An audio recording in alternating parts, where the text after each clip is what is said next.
Sa wakas, kinumpirma na ng kapuso actress na si Bea Alonzo ang tunay na estado ng kanyang puso, at ito'y masaya't puno ng pag-ibig. Sa ginanap na GMA Gala 2025 kagabi, Agosto 2, sa Marriott Hotel, inamin ni Bea na may relasyon na sila ng negosyanteng si Vincent Ko, ang presidente ng Pure Gold Prize Club.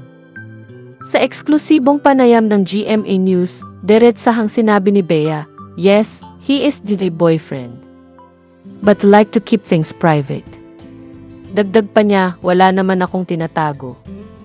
I think it's very obvious that we're together, and I'm happy. I think that is all I can share." Bagamat ilang ulit na rin silang nakikitang magkasama sa mga pampublikong okasyon, ngayon lang opisyal na pinangalanan ni Bea si Vincent bilang kanyang kasintahan.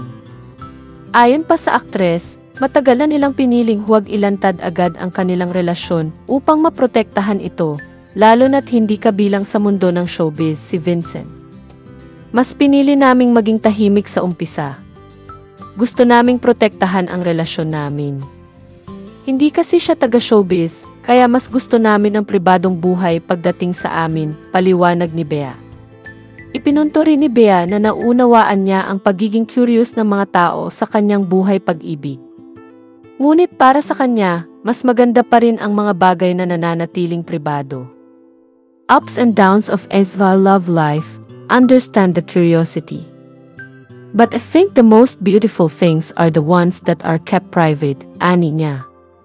Marami ang natuwa at nagsabing deserve ni Bea ang tunay na kaligayahan sa buhay. Sa kabila ng mga pagsubok sa kanyang nakaraang relasyon, muling nahanap ni Bea ang pag-ibig, at ngayon ay mas pinili niyang maging tahimik, totoo at kontento. Isang bagay ang malinaw, si Bea Alonzo ay masaya. At kahit patahimik ang kanyang mundo pagdating sa pag-ibig, ang kanyang ngiti ang nagsasabing ito ay totoo.